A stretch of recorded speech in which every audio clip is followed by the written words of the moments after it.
Chinese government scholarship वो scholarship है जिसके थ्रू सबसे ज़्यादा पाकिस्तानी स्टूडेंट्स चाइना में आते हैं बैचलर, मास्टर्स और पीएचडी के लिए। सीएससी स्कॉलरशिप एक फुली फंडेड स्कॉलरशिप है जिसमें आपके तमाम एक्सपेंसेस कवर किए जाते हैं। इसमें आपकी कोई भी ट्यूशन फ़ी नहीं होती, आपको मंथली स्टाइपेंड मिलता है, आपकी हेल्थ इंश्योरेंस, आपकी अकोमोडेशन, ये तमाम चीज़ें इस फुली फंडेड स्कॉलरशिप में कवर की जाती हैं। सीएससी स्कॉलरशिप में इतने बेनिफिट्स होते हैं कि आप अपने एक्सपेंसेस के साथ-साथ आप सेविंग भी कर सकते हैं। इस स्कॉलरशिप में अप्लाई करने के 2 तरीके होते हैं पाकिस्तानी स्टूडेंट्स के लिए, एक टाइप ए और दूसरा टाइप बी। अगर आपकी डिग्री अभी कंप्लीट नहीं है तो आप फिर भी सीएससी स्कॉलरशिप के लिए अप्लाई कर सकते हैं। आपको होप सर्टिफिकेट बनवाना होगा अपनी करंट यूनिवर्सिटी से। अस्सलाम वालेकुम दोस्तों, उम्मीद करता हूँ आप सब लोग खैरियत से होंगे। My name is Mudassar Chaudhary and I am a PhD student. दोस्तों, अगर आप फुली फंडेड स्कॉलरशिप ढूंढ रहे हैं बगैर आइट्स के, या अगर आप चाइना में फुली फंडेड स्कॉलरशिप के साथ अप्लाई करना चाहते हैं बगैर आइट्स के बैचलर, मास्टर या फिर पीएचडी के लिए, तो ये वीडियो आपके लिए है। ये वीडियो इंतहाई इम्पॉर्टेंट है। इसमें मैं आपको तमाम डिटेल बताने वाला हूँ। चाइना का एक बहुत ही प्रोमिनेंट फुली फंडेड स्कॉलरशिप है जिसका नाम है सीएससी स्कॉलरशिप, जिसको चाइनीज़ गवर्नमेंट स्कॉलरशिप भी कहते हैं। ये वीडियो हो सकता है थोड़ी सी लंबी हो जाए, लेकिन ये वीडियो इंतहाई इम्पॉर्टेंट है और जो इन्फॉर्मेशन मैं आपको इस वीडियो में प्रोवाइड करूँगा, वो अगर आप वैसे ढूँढने जाएँगे, तो हो सकता है कि आपको बहुत ज़्यादा टाइम लगे। लेकिन इस एक वीडियो में मैं आपको स्टेप वाइज़ तमाम चीज़ें आपको मैं बता दूँगा बहुत ही आसान, सादा अल्फाज़ में। अगर आपको कुछ भी नहीं पता चाइना के सीएससी यानी कि चाइनीज़ गवर्नमेंट स्कॉलरशिप के हवाले से, तो आपको इस एक वीडियो से बहुत सारी इन्फॉर्मेशन मिलने वाली है। लिहाजा ये वीडियो कंप्लीट देखिएगा और आज की इस वीडियो में मैं कवर करूंगा कि चाइना का जो सीएससी स्कॉलरशिप है, जिसको चाइनीज़ गवर्नमेंट स्कॉलरशिप भी कहते हैं, उसका क्या एलिजिबिलिटी क्राइटेरिया है, कौन-कौन से डॉक्यूमेंट्स चाहिए अगर आप सीएससी स्कॉलरशिप के थ्रू अप्लाई करना चाहते हैं बैचलर, मास्टर या फिर पीएचडी के लिए। उसके साथ-साथ मैं बात करूँगा कि इस स्कॉलरशिप के क्या-क्या बेनिफिट्स हैं। ये बेसिकली फुली फंडेड स्कॉलरशिप होता है जिसमें आपके तमाम एक्सपेंसेस कवर किए जाते हैं। उसके अलावा मैं बात करूँगा कि कितनी यूनिवर्सिटीज़ आती हैं स्कॉलरशिप के अंडर, अप्लाई का क्या तरीकाकार है, क्या डेडलाइन होती है, एक्सेप्टेंस लेटर क्या होता है। तो ये तमाम चीज़ें मैं आज की इस वीडियो में डिस्कस करूँगा। उसके साथ-साथ जो फ्रीक्वेंटली आस्क्ड क्वेश्चन होते हैं, वो भी मैं आज की इस वीडियो में डिस्कस करूँगा और मैं उम्मीद करता हूँ कि अगर आप ये वीडियो देख लेंगे, आपको कोई और वीडियो देखने की ज़रूरत नहीं पड़ेगी। अगर आप चाइना में सीएचसी यानी कि चाइनीज़ गवर्नमेंट स्कॉलरशिप के थ्रू अप्लाई करना चाहते हैं तो।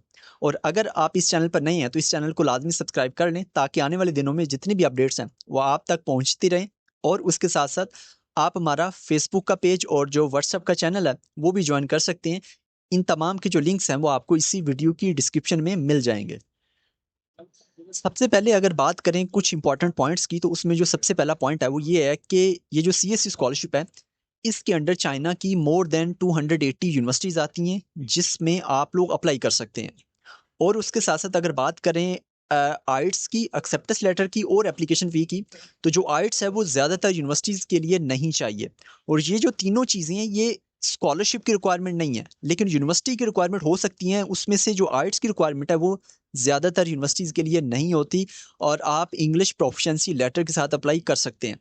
और अगर बात करें एप्लीकेशन फ़ी की और जो एक्सेप्टेंस लेटर है उसकी, तो ये जो रिक्वायरमेंट है ये वेरी करती है यूनिवर्सिटी टू यूनिवर्सिटी, लेकिन जो ज़्यादातर यूनिवर्सिटीज़ हैं उनमें ये रिक्वायरमेंट होती है। या तो एप्लीकेशन फ़ी हो सकता है, या फिर एक्सेप्टेंस लेटर की रिक्वायरमेंट हो सकती है, या फिर दोनों रिक्वायरमेंट्स हो सकती हैं। तो इस तरीके से ये चीज़ वेरी करती है यूनिवर्सिटी टू यूनिवर्सिटी। तो ये तो हो गया कुछ इसका इंट्रोडक्शन। और अब अगर बात करें एलिजिबिलिटी क्राइटेरिया की, तो एलिजिबिलिटी क्राइटेरिया में जो कुछ पॉइंट्स हैं, उसमें सबसे पहले एज की रिक्वायरमेंट है। तो अगर आप बैचलर के लिए अप्लाई करना चाहते हैं, तो आपकी जो एज है वो 25 ईयर से कम होनी चाहिए।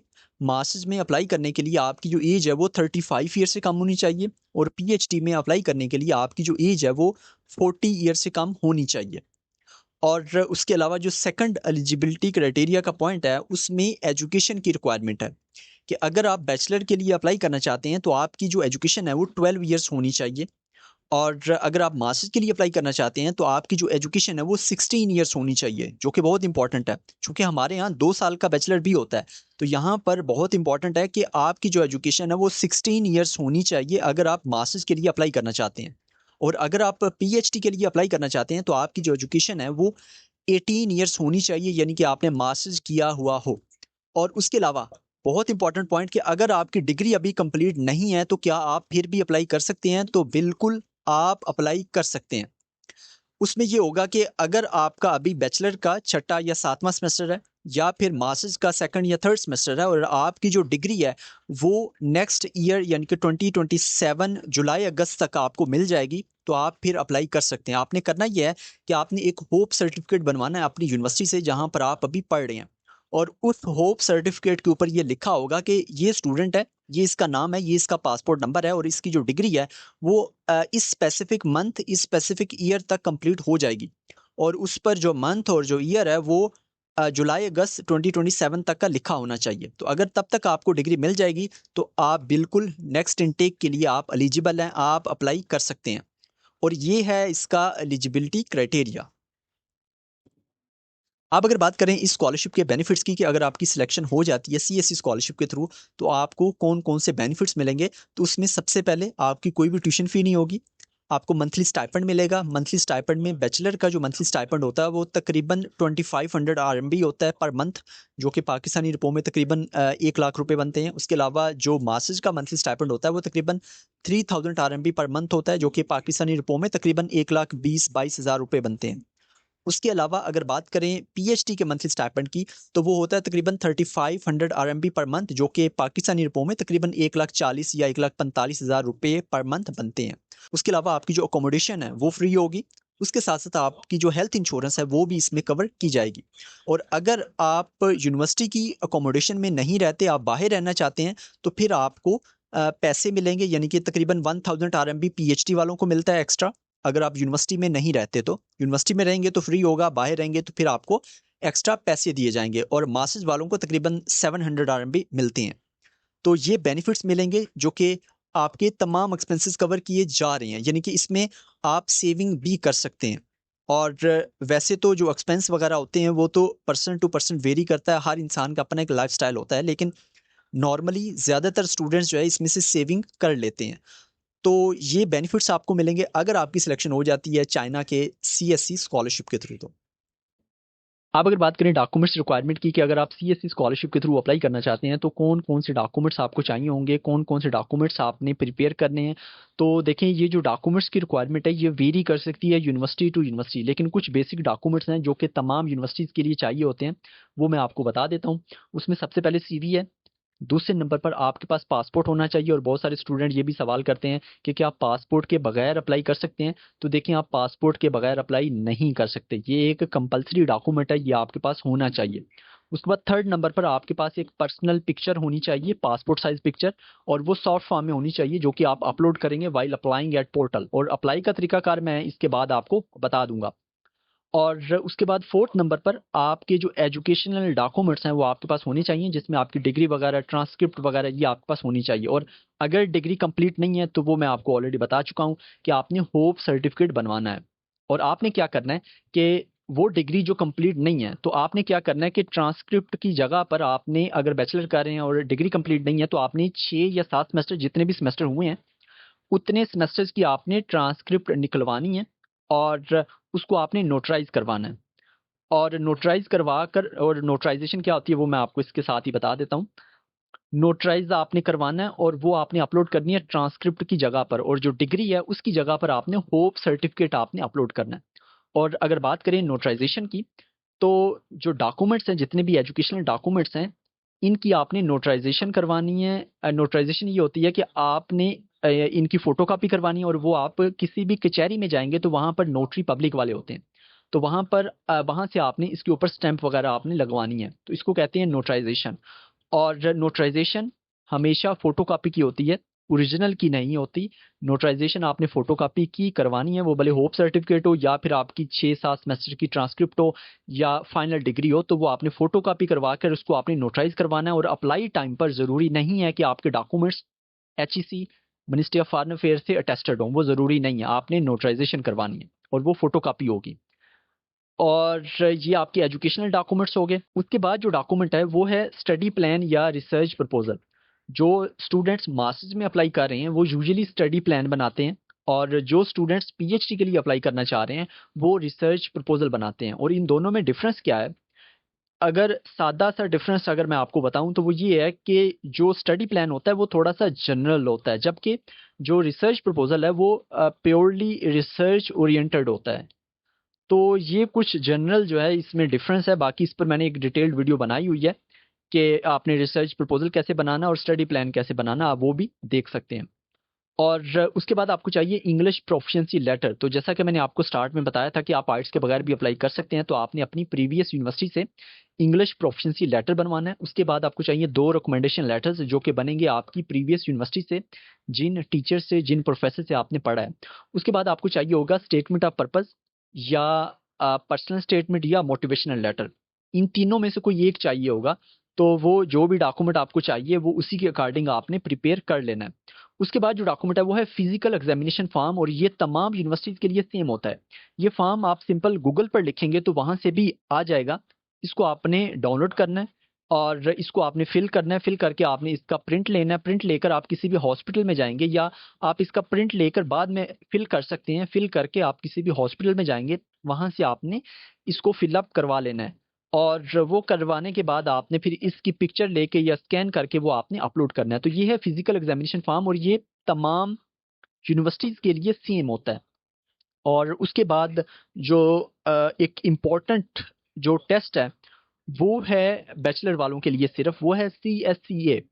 ये टेस्ट बैचलर वालों के लिए कंपलसरी है। मास्टर्स PhD वालों के लिए कोई भी ऐसा कोई टेस्ट नहीं है जो कि चाइना की तरफ से हो, लेकिन बैचलर वालों के लिए CSCA पिछले 1-2 सालों से कंपलसरी है। इसके बगैर आप बैचलर में अप्लाई नहीं कर सकते।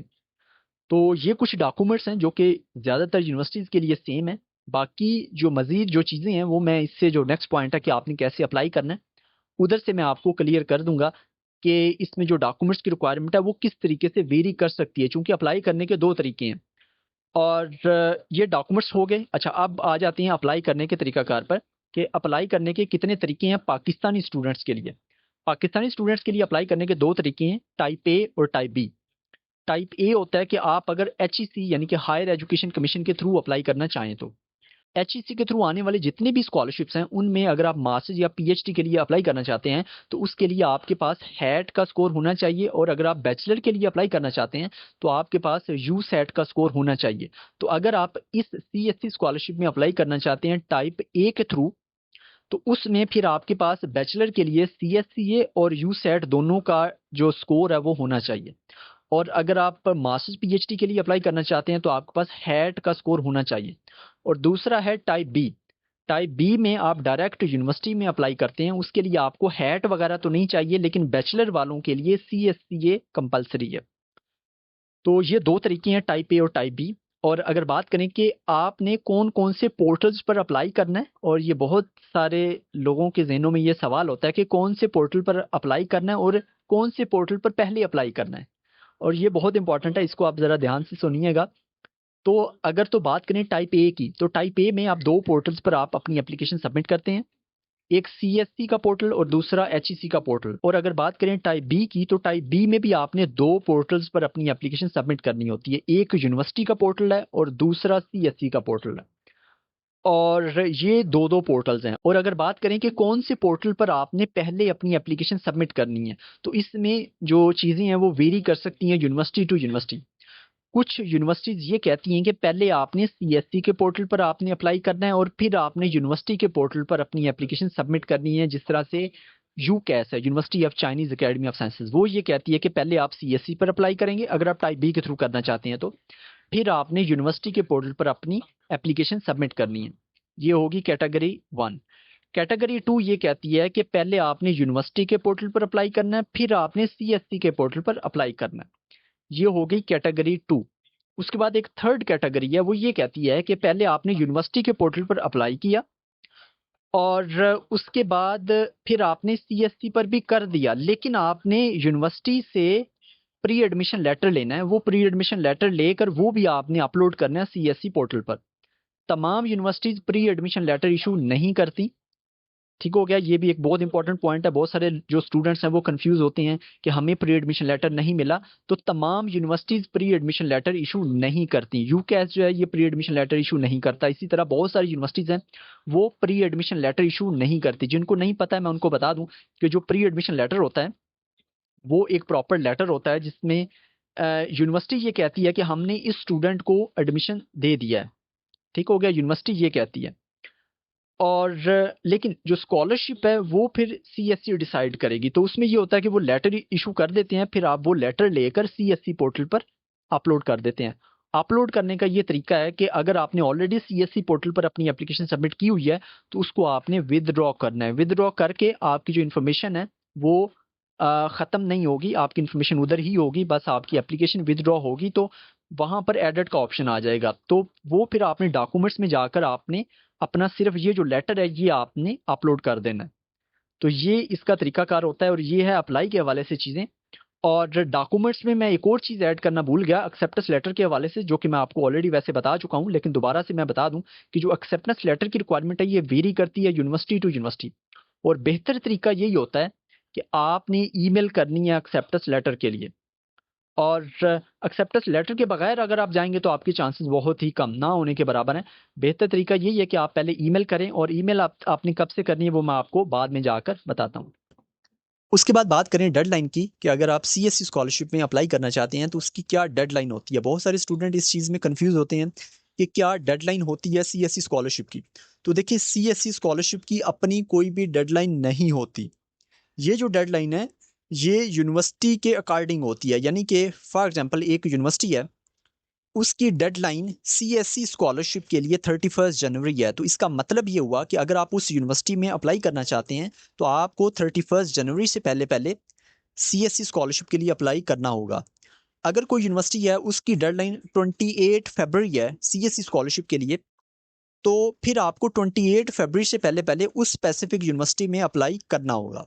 तो ये बेसिकली डेडलाइन के हवाले से चीज़ें हैं कि जो डेडलाइन है वो वेरी करती है यूनिवर्सिटी टू यूनिवर्सिटी। आपने कोशिश करनी है एक्सेप्टेंस लेटर की। एक्सेप्टेंस लेटर मिलने के बाद आपने देखना है कि उस यूनिवर्सिटी की क्या डेडलाइन है सीएससी स्कॉलरशिप के लिए।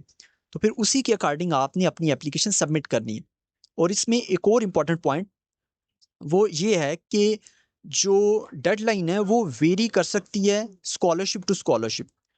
फॉर एग्जांपल एक यूनिवर्सिटी है, और सेम भी हो सकती है वेरी भी कर सकती है। फॉर एग्जांपल एक यूनिवर्सिटी है, वो अगर 3 तरह के स्कॉलरशिप ऑफर करती है, सीएससी, आंसू और जो यूनिवर्सिटी का अपना स्कॉलरशिप है, तो ऐसा पॉसिबल है कि वो सीएससी के लिए एक डेडलाइन हो, आंसू के लिए डिफरेंट हो और यूनिवर्सिटी के अपने स्कॉलरशिप के लिए डिफरेंट हो। ऐसा भी पॉसिबल है।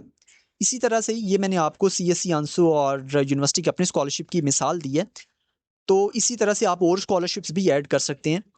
तो इस तरीके से डेडलाइन वेरी कर सकती है। अगर आप सीएससी स्कॉलरशिप में अप्लाई करना चाहते हैं तो आपने देखना है कि इस यूनिवर्सिटी की सीएससी स्कॉलरशिप के लिए क्या डेडलाइन है, तो उसी के अकॉर्डिंग आपने अपनी एप्लीकेशन सबमिट करनी है। बाकी जो पोर्टल है सीएससी वाला वो सारा साल ओपन रहता है, उस पर आप किसी भी टाइम पर अप्लाई कर सकते हैं, लेकिन अप्लाई करने का फ़ायदा कोई नहीं है क्योंकि वहाँ पर यूनिवर्सिटी सिलेक्ट करनी होती है। तो वो यूनिवर्सिटी सिलेक्ट करने का कोई मकसद नहीं है जब तक आप यूनिवर्सिटी में अप्लाई ना करें। तो इसलिए ये तमाम चीज़ें थी डेडलाइन के हवाले से। फिर भी अगर कोई सवाल हो डेडलाइन के हवाले से तो आप नीचे कमेंट कर सकते हैं। अब लास्ट पर कुछ इंपॉर्टेंट फ्रीक्वेंटली आस्क्ड क्वेश्चन हैं जो कि बहुत सारे स्टूडेंट्स के ज़हनों में होते हैं। मैंने लिख के रखे हैं, मैं आपको एक एक करके, बहुत सारे मैंने एड्रेस कर दिए हैं, लेकिन फिर भी मैं आपको जो बाकी रहते हैं वो भी मैं आपको क्वेश्चन भी बताता हूँ, उसका जो आंसर है वो भी मैं आपको बताता हूँ। सबसे पहला आर्ट्स के हवाले से मैंने क्लियर कर दिया है। ज़्यादातर यूनिवर्सिटीज़ के लिए आर्ट्स नहीं चाहिए, आर्ट्स के बगैर आप अप्लाई कर सकते हैं इंग्लिश प्रोफिशिएंसी लेटर के साथ। उसके बाद जो सेकंड वाला क्वेश्चन है वो है एक्सेप्टेंस लेटर के हवाले से कि क्या सीएससी स्कॉलरशिप के लिए एक्सेप्टेंस लेटर चाहिए। तो वो वेरी करता है, ये भी मैं आपको क्लियर कर चुका हूँ कि वो वेरी करता है यूनिवर्सिटी टू यूनिवर्सिटी, लेकिन बेहतर तरीका यही है कि एक्सेप्टेंस लेटर के साथ आप अप्लाई करें। उसके बाद जो थर्ड सवाल है वो ये है कि जो एप्लीकेशन फ़ी है क्या वो सीएससी स्कॉलरशिप के लिए होती है। तो देखिए, जो एप्लीकेशन फ़ी है वो भी मैं आपको बता चुका हूँ कि वो यूनिवर्सिटी टू यूनिवर्सिटी वेरी करती है और ये यूनिवर्सिटी की रिक्वायरमेंट है। सीएससी स्कॉलरशिप के साथ ये एक्सेप्टेंस लेटर और जो फीस वगैरह का कोई लेना देना नहीं है, ये यूनिवर्सिटी की रिक्वायरमेंट हो सकती है। और उसके बाद जो सवाल है कि अगर डिग्री कंप्लीट नहीं है तो क्या सीएससी स्कॉलरशिप के लिए अप्लाई कर सकते हैं, तो बिल्कुल आप कर सकते हैं। आपने होप सर्टिफिकेट बनवाना है, वो मैं आपको डिटेल के साथ बता चुका हूँ। उसके बाद सवाल है कि कौन से पोर्टल पर पहले अप्लाई करना है, वो भी मैं आपको डिटेल के साथ बता चुका हूँ। उसके बाद बहुत इंपॉर्टेंट कि सीएससी स्कॉलरशिप की कितनी इनटेक्स होती हैं, साल में क्या एक दफ़ा एडमिशन होती हैं या 2 दफ़ा होते हैं। तो सीएससी स्कॉलरशिप की सिर्फ एक ही इनटेक होती है, वो सितंबर इनटेक होती है। और उसके लिए आपने जो प्रोसेस स्टार्ट करना होता है वो आपने स्टार्ट करना है सितंबर के लास्ट वीक से या अक्टूबर के फर्स्ट वीक से। आपने ईमेल स्टार्ट करनी है प्रोफेसर को एक्सेप्टेंस लेटर के लिए। नेक्स्ट ईयर की इनटेक के लिए, नेक्स्ट ईयर सितंबर इनटेक के लिए। यानी कि ये महीना जुलाई का है और मुझे नहीं पता मैं कब तक ये वीडियो अपलोड करता हूँ। तो अभी अगर महीना ये जुलाई का है या फिर अगस्त का है, तो इसके बाद सितंबर होगा। सितंबर के लास्ट से या फिर अक्टूबर के स्टार्ट से आपने ईमेल्स करनी है अगले इनटेक के लिए, यानी कि सितंबर 2027 इनटेक के लिए। और ईमेल्स करेंगे, उसके बाद फिर अक्टूबर से ही एडमिशन ओपन होना स्टार्ट हो जाएंगे। और उसकी जो डेडलाइन है वो वेरी करेगी, वो मैं आपको पहले बता चुका हूँ। और उसके बाद फिर आपने अप्लाई करना है। उसके बाद जो सवाल है कि जो एक स्टूडेंट है वो कितनी यूनिवर्सिटीज में अप्लाई कर सकता है, बहुत इंपॉर्टेंट है। अगर बात करें टाइप बी की, तो सिर्फ एक यूनिवर्सिटी में अप्लाई कर सकता है। टाइप ए के थ्रू भी अगर आप अप्लाई करना चाहें तो वो भी आप कर सकते हैं। तो उसमें आप 2 यूनिवर्सिटी सिलेक्ट कर सकते हैं। यानी कि आप टोटल 3 यूनिवर्सिटीज में अप्लाई कर सकते हैं या 3 यूनिवर्सिटीज सिलेक्ट कर सकते हैं। चूंकि टाइप ए में आप यूनिवर्सिटी के पोर्टल पर अप्लाई नहीं करते, बाज़ करना पड़ भी जाता है, लेकिन बाज़ नहीं करते। आप सीएससी और जो एचईसी का पोर्टल है उन पर आप अप्लाई करते हो। तो जो सीएससी का पोर्टल है वहां पर आप 2 यूनिवर्सिटीज सिलेक्ट करते हो, या एचईसी का पोर्टल है वहां पर आप 2 यूनिवर्सिटीज आप सिर्फ सिलेक्ट करते हो टाइप ए के थ्रू। और साथ में आप टाइप बी के थ्रू भी अप्लाई कर सकते हैं, उसमें सिर्फ एक ही यूनिवर्सिटी के लिए आप अप्लाई कर सकते हैं। उसमें आप सीएससी पोर्टल और जो यूनिवर्सिटी का पोर्टल है उसमें सिर्फ एक यूनिवर्सिटी में अप्लाई कर सकते हैं सीएससी स्कॉलरशिप के लिए। लेकिन जो दूसरे स्कॉलरशिप हैं जिसमें यूनिवर्सिटी के अपने स्कॉलरशिप हो गए या फिर लोकल गवर्नमेंट के स्कॉलरशिप हो गए, उसमें भी आप डिफरेंट यूनिवर्सिटीज में अप्लाई कर सकते हैं। और उसके बाद लास्ट में अगर बात करें फर्स्ट स्टेप की, जो कि मैं आपको पहले खैर बता चुका हूं कि जो पहला स्टेप है वो क्या होना चाहिए, तो उसमें सबसे पहले आपने एक अच्छी सी सीवी बनानी है। अभी से आप स्टार्ट कर दें। सीवी बना के आप किसी से लाजमी रिव्यू करवाएं। रिव्यू करवाने के बाद आपने सितंबर के लास्ट वीक से अक्टूबर के फर्स्ट वीक से आपने ईमेल्स करनी है। ईमेल्स करने के बाद आपको अगर एक्सेप्टेंस लेटर मिल जाता है तो फिर आपने देखना है कि जिस यूनिवर्सिटी से आपको एक्सेप्टेंस लेटर मिला है वो यूनिवर्सिटी कौन कौन से स्कॉलरशिप्स ऑफर करती है, तो फिर उसी के अकॉर्डिंग आपने अप्लाई करना है। अगर तो सीएससी स्कॉलरशिप भी ऑफर करती है तो आपने सीएससी स्कॉलरशिप में अप्लाई कर देना है। उसी तरह से ही एक और सवाल है इसी के रेलेवेंट कि क्या हम सीएससी और आंसू दोनों स्कॉलरशिप के लिए अप्लाई कर सकते हैं। तो जो सीएससी स्कॉलरशिप और जो आंसू स्कॉलरशिप है उसमें आप बिल्कुल दोनों में सेम टाइम में आप अप्लाई कर सकते हैं। पर शर्त यह है कि यूनिवर्सिटी या तो यूकैस हो या फिर यूएसटीसी हो, चूंकि ये सिर्फ 2 यूनिवर्सिटीज हैं जो आंसू स्कॉलरशिप ऑफर करती हैं। तो बिल्कुल आप कर सकते हैं। और बाकी जो दूसरे स्कॉलरशिप्स हैं जिस तरह से यूनिवर्सिटी का अपना स्कॉलरशिप है, तो उसमें कोई भी लिमिट नहीं होती कि आप सिर्फ इतनी यूनिवर्सिटीज में अप्लाई कर सकते हैं। उसमें आप जितनी मर्जी यूनिवर्सिटीज में अप्लाई करें। और जो आंसू है उसमें भी किसी एक में कर सकते हैं, और जो सीएससी है उसमें टाइप बी के थ्रू एक, टाइप ए के थ्रू भी आप 2 सिलेक्ट कर सकते हैं। तो ये कुछ फ्रीक्वेंटली आज क्वेश्चन थे, और जो फर्स्ट स्टेप था उस हवाले से भी मैंने आपको गाइड कर दिया। उम्मीद है कि आपका इसमें से मैंने जो मेजोरिटी आपके जो सवाल थे और वो मैंने कवर कर दिए हैं। अगर फिर भी कोई सवाल हो तो आप इस वीडियो के नीचे कमेंट कर सकते हैं। और ये वीडियो मैंने बहुत मेहनत के साथ बनाई है। अगर आपको ये वीडियो अच्छी लगे तो अपने दोस्तों के साथ भी लाजमी शेयर कीजिएगा, इस वीडियो को लाइक कीजिएगा, कमेंट कीजिएगा, और अपने दुआओं में लाजमी याद रखिएगा। और इंशाल्लाह आने वाले दिनों में मैं जो दूसरे स्कॉलरशिप्स हैं जैसा कि आंसू स्कॉलरशिप है, उसके साथ साथ open door scholarship Russia open होगा, Hong Kong PhD fellowship scheme open होगी, उसके अलावा Turkey Burslari scholarship, stipendium, Hungaricum scholarship, Malaysian international scholarship, KNB scholarship, इस तरह से बहुत सारे स्कॉलरशिप्स ओपन होंगे। इस चैनल को सब्सक्राइब कर लें, अपने दोस्तों के साथ लाजमी शेयर करें, और उसके अलावा फेसबुक का पेज भी आप फॉलो कर लें, व्हाट्सएप का चैनल जो है ना वो भी फॉलो कर लें। इन तमाम के जो लिंक्स हैं वो आपको इसी वीडियो की डिस्क्रिप्शन में मिल जाएंगे। टिकटॉक पर भी अकाउंट है, इंस्टाग्राम पर भी अकाउंट है, हर जगह जाके फॉलो कर लें। इंशाल्लाह आने वाले दिनों में आपको बहुत ही अमेजिंग वीडियोस मिलने वाली हैं। तो ये थी आज की वीडियो, दो में लाजमी याद रखिएगा। मिलते हैं अगले वीडियो में। अल्लाह निगहबान।